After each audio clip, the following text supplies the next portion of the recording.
Hello पिलामाने welcome to POCC classes आज यही भिडियो रे आमे पुष्पपुर वर्षावरणर 2 मार्क इंपोर्टेंट क्वेश्चन गुड़िक डिस्कसन करवा। ओके देख पिलामाने सब बोले जो लिखुच प्रबंध प्राबंधिक ना लिखिदेव से तुमको मार्कटे मिल जाए और उत्तर लिखले मार्क माने 2 मार्क होगा। ओके 2 मार्क हो गया। ओके प्रश्न नंबर 1 को जावा। प्रश्न नंबर 1 बारी बाहर आगमन पर पुष्पपुर किपरि होई उठिबो। यार सठिक उत्तर है बारी बाहर आगमन पर पुष्पपुर अचिरे सबुज और श्यामल होई उठिबो। प्रश्न नंबर 2 लेखक केउठारे और कहार आगमनीर शुभ शंख शुणी पारिछंती। यार सठिक उत्तर हेउछि लेखक पुष्पपुर ठारे वर्षार आगमनीर शुभ शंख शुणी पारिछंती। ओके नेक्स्ट प्रश्न बहु दिन पर दूरबंधुर शुभागमन रे पुष्पपुरर कौन हो उठी। बहु दिन पर दूरबंधुर शुभागमन रे पुष्पपुर मंगलकर और मधुमय हो उठी। ओके पिला माने प्रश्न नंबर 4 को जावा। भ्राम्यमाण उदासीन धरणी क्यों विचलित हुए ना। यार उत्तर है भ्राम्यमाण उदासीन धरणी व्यक्ति विशेषर लाभ क्षति विचलित हुए ना। प्रश्न नंबर 5 को जावा। कौन उणा हेले से आउ बासभूमि हो रही पारिब नाही बोली कहा जायछि। यार सठिक उत्तर हेउछि वायु सलिल आलोक उत्तापरू गोटे उणा हेले से आउ बासभूमि होई रही पारिबो नाही। प्रश्न नंबर 6 को जावा। लेखक कौन होई जलद सहित मिशिबाकू इच्छा करिसंती। लेखक ध्रुम ज्योति और सलिल होई जलद सहित मिशी जिबाकू इच्छा प्रकाश करिसंती। प्रश्न नंबर 7 सुजला सुफला शस्य श्यामला उत्कल भूमिर अवस्था आज किपरि। उत्तर सुजला सुफला शस्य श्यामला उत्कल भूमिर अवस्था आज पतिता लांछिता और खंडिता अटे। जलद किपरि विशोभित होई उत्कल आकाश रे आविर्भूत हेबाकू लेखक अनुरोध करिसंती। यार सठिक उत्तर हेउछि जलद बिजुली विमंडित ओ बड़का विशोभित होई गंध हिल्लोल रे भासी भासी उत्कल आकाश रे आविर्भूत हेबाकू लेखक अनुरोध करिसंती। प्रश्न नंबर 9 को जावा। दरिद्र वनवासी मानक निराश नकरी कौन करने को जलद को लेखक अनुरोध करिसंती। दरिद्र वनवासी को निराश नकरी तांका प्रति बदान्य हेबाकू लेखक जलद को अनुरोध करिसंती। प्रश्न नंबर 10 केउ भूमिर नरनारींकर स्वयंसिक्त शस्य क्षेत्र में शालिधान्य आकाश को चाहि झाउलुथिबो बोली कहा जायछि। यार सठिक उत्तर हेउछि झंकिल अनुर्वर उच्चावच्च वनभूमि रे नरनारींकर स्वयंसिक्त शस्य रे शालिधान्य आकाश को छाई झाउली थिबो। प्रश्न नंबर 11 को जावा। शाली क्षेत्र देखी वनवासी मानकर मनरे आतंक को लेखक कहा सहित तुलना करिसंती। उत्तर रोगशଯ୍य सहित पुत्र कन्या को देखी पितामातांकर आतंकित मन सहित शाली क्षेत्र देखी वनवासी मन आतंक को लेखक तुलना करिसंती। नेक्स्ट प्रश्न को जावा।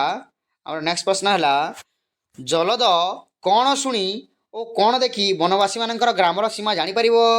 यार उत्तर है जलद गोपालर घड़घंटी गोपालर बेणुस्वण शुणी ओ कुटीर उद्गुत कुंडलीभूत धूम देखी वनवासी मानकर ग्रामर सीमा जानी परिबो।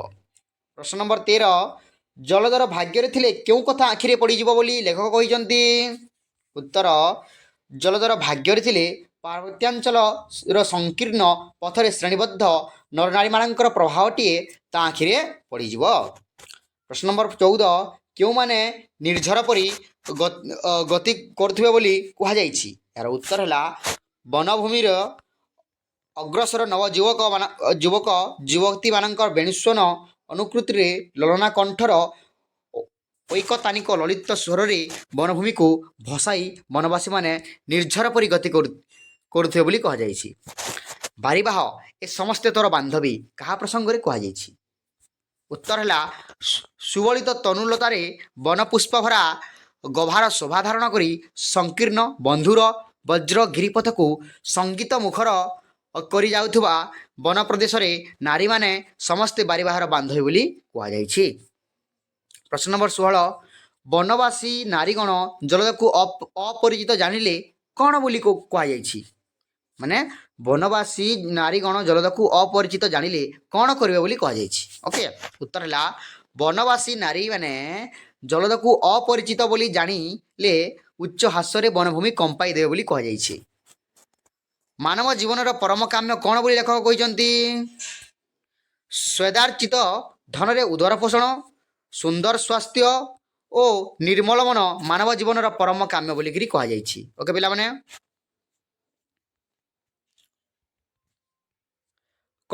କ'ଣ ଶିଖିବା ପାଇଁ ସଭ୍ୟ ସମାଜ ବନବାସୀମାନଙ୍କର ପାଖକୁ ଆସିବ ବୋଲି କୁହାଯାଇଛି? ଉତ୍ତର ହେଲା ଜଗତରୁ ତସ୍କରତା ଲୋପ ପାଇଲେ ମାନବିକତା ଶିଖିବା ପାଇଁ ସଭ୍ୟ ସମାଜ ବନବାସୀମାନଙ୍କର ପାଖକୁ ଆସିବ। ଓକେ, ପ୍ରଶ୍ନ ନମ୍ବର 19କୁ ଯିବା। ଜଳଦକୁ ଅବିରତ ବାରିପାତ କରିବାକୁ ଲେଖକ କାହିଁକି ଅନୁରୋଧ କରିଛନ୍ତି? ଉତ୍ତର ହେଉଛି ବନବାସୀମାନଙ୍କୁ ନିରାଶ ନ କରି ବନ୍ୟଭୂମିକୁ ଶ୍ୟାମଳ ଓ ଉଜ୍ଜଳ କରିଦେବା ପାଇଁ ଜଳଦକୁ ଅବିରତ ବାରିପାତ କରିବାକୁ ଲେଖକ ଅନୁରୋଧ କରିଛନ୍ତି। ଓକେ, ନେକ୍ସଟ ପ୍ରଶ୍ନକୁ ଯିବା ପିଲାମାନେ। ପ୍ରଶ୍ନ ନମ୍ବର 20, ଜଳଦକୁ କ୍ଳାନ୍ତି ଆସିଲେ ସେ କେଉଁଠାରେ ଅବସର ନେବ ବୋଲି କୁହାଯାଇଛି? ଉତ୍ତର ଜଳଦକୁ କ୍ଳାନ୍ତି ଆସିଲେ ସେ ମେଘାସନ, ଗନ୍ଧମାର୍ଦ୍ଦନ ଓ ମାଲ୍ୟଗିରିରେ ଅବସର ନେଇପାରିବ ବୋଲି କୁହାଯାଇଛି। ପ୍ରଶ୍ନ ନମ୍ବର 21କୁ ଯିବା ପିଲାମାନେ।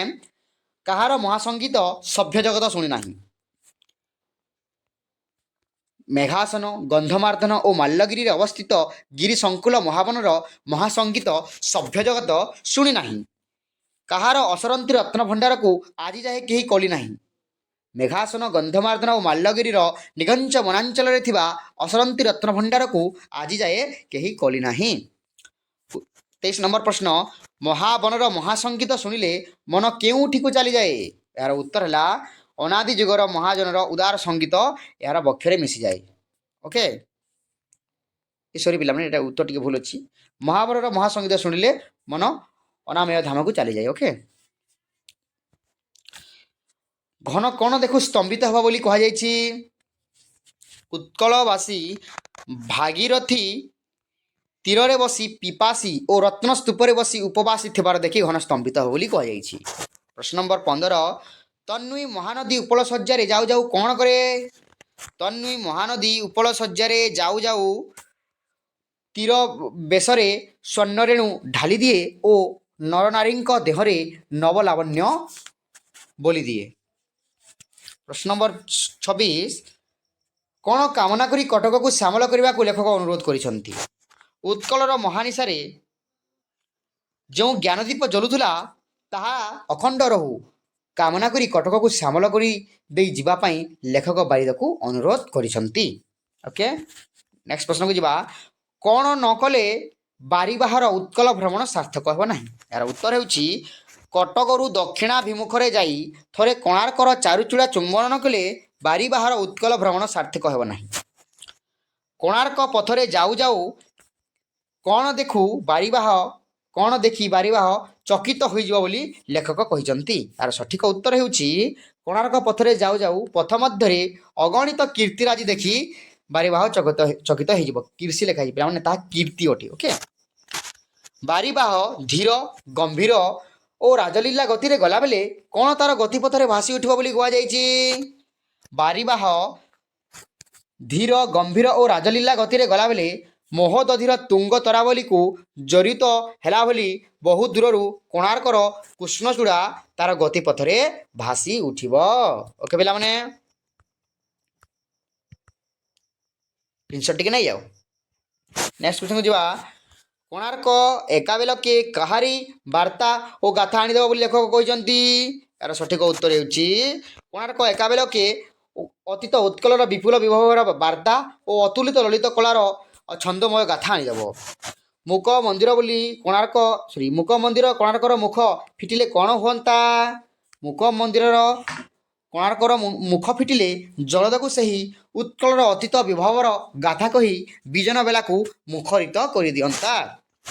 ଶତାବ୍ଦୀ ଧରି ଜଗନ୍ନାଥଙ୍କଠାରେ ସବୁ ଏକାଧାରାରେ କ'ଣ ପଞ୍ଜୀଭୂତ ହୋଇଛି?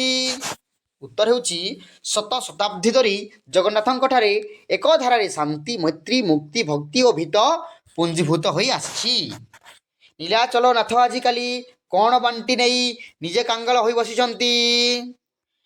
ନୀଳାଚଳ ନାଥ ଆଜିକାଲି ଶାନ୍ତି ଓ ମୈତ୍ରୀ ସବୁ ବାଣ୍ଟି ଦେଇ ନିଜେ କାଙ୍ଗାଳ ହୋଇ ବସିଛନ୍ତି।